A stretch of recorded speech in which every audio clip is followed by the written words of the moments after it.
at length said testily, "Bother them all. I don't care a pin about them." "What?" I said. "You don't mean to tell me you don't care about spiders?" Spiders at present are his hobby, and the notebook is filling up with columns of small figures. To this he answered enigmatically, "The bride-maidens rejoice the eyes that wait the coming of the bride, but when the bride draweth nigh, then the maidens shine not to the eyes that are filled."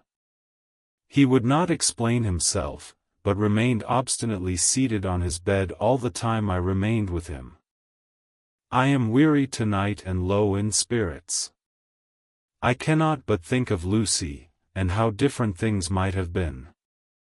If I don't sleep at once, chloral, the modern Morpheus 2, HCl, 3, OH, 2, O.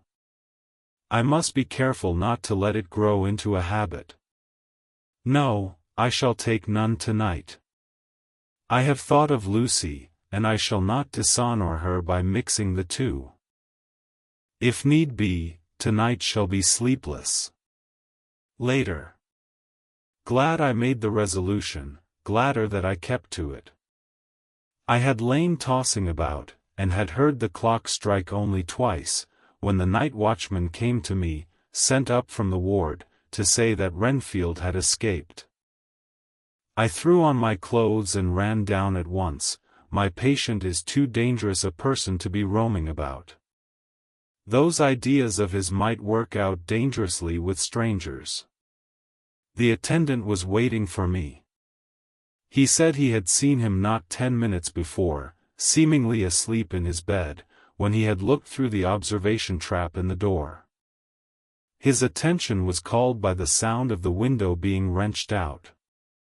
He ran back and saw his feet disappear through the window, and had at once sent up for me. He was only in his night gear, and cannot be far off. The attendant thought it would be more useful to watch where he should go than to follow him, as he might lose sight of him whilst getting out of the building by the door. He is a bulky man, and couldn't get through the window. I am thin, so, with his aid, I got out, but feet foremost, and, as we were only a few feet above ground, landed unhurt. The attendant told me the patient had gone to the left, and had taken a straight line, so I ran as quickly as I could. As I got through the belt of trees I saw a white figure scale the high wall which separates our grounds from those of the deserted house. I ran back at once, told the watchman to get 3 or 4 men immediately and follow me into the grounds of Carfax, in case our friend might be dangerous. I got a ladder myself, and crossing the wall, dropped down on the other side.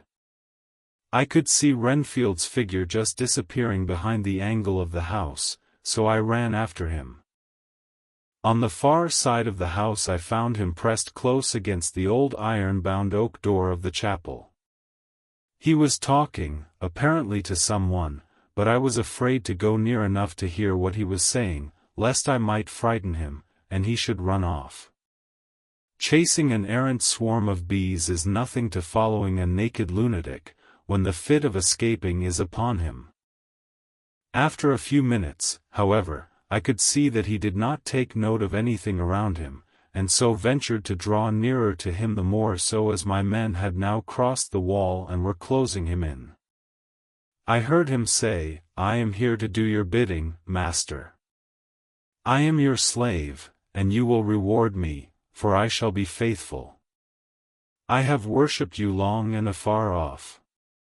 Now that you are near, I await your commands, and you will not pass me by, will you, dear master, in your distribution of good things?" He is a selfish old beggar anyhow. He thinks of the loaves and fishes even when he believes he is in a real presence. His manias make a startling combination. When we closed in on him he fought like a tiger. He is immensely strong, for he was more like a wild beast than a man. I never saw a lunatic in such a paroxysm of rage before, and I hope I shall not again. It is a mercy that we have found out his strength and his danger in good time. With strength and determination like his, he might have done wild work before he was caged. He is safe now at any rate. Jack Shepherd himself couldn't get free from the strait waistcoat that keeps him restrained, and he's chained to the wall in the padded room. His cries are at times awful, but the silences that follow are more deadly still, for he means murder in every turn and movement. Just now he spoke coherent words for the first time. I shall be patient, master. It is coming, coming, coming. So I took the hint, and came to. I was too excited to sleep, but this diary has quieted me, and I feel I shall get some sleep tonight. Letter, Mina Harker to Lucy Westenra. Budapest, August 24th. My dearest Lucy, I know you will be anxious to hear all that has happened since we parted at the railway station at Whitby. Well, my dear, I got to Hull all right, and caught the boat to Hamburg, and then the train on here. I feel that I can hardly recall anything of the journey, except that I knew I was coming to Jonathan, and, that as I should have to do some nursing, I had better get all the sleep I could. I found my dear one, oh, so thin and pale and weak-looking. All the resolution has gone out of his dear eyes, and that quiet dignity which I told you was in his face has vanished. He is only a wreck of himself, and he does not remember anything that has happened to him for a long time past. At least, he wants me to believe so, and I shall never ask. He has had some terrible shock, and I fear it might tax his poor brain if he were to try to recall it. Sister Agatha, who is a good creature and a born nurse, tells me that he raved of dreadful things whilst he was off his head. I wanted her to tell me what they were, but she would only cross herself, and say she would never tell, that the ravings of the sick were the secrets of God, and that if a nurse through her vocation should hear them, she should respect her trust. She is a sweet, good soul, and the next day, when she saw I was troubled, she opened up the subject again, and after saying that she could never mention what my poor dear raved about, added, I can tell you this much, my dear, that it was not about anything which he has done wrong himself, and you, as his wife-to-be, have no cause to be concerned. He has not forgotten you or what he owes to you. His fear was of great and terrible things, which no mortal can treat of. I do believe the dear soul thought I might be jealous lest my poor dear should have fallen in love with any other girl.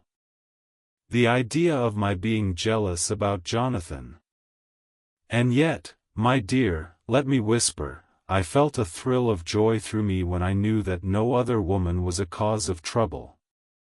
I am now sitting by his bedside, where I can see his face while he sleeps. He is waking. When he woke he asked me for his coat, as he wanted to get something from the pocket. I asked Sister Agatha, and she brought all his things.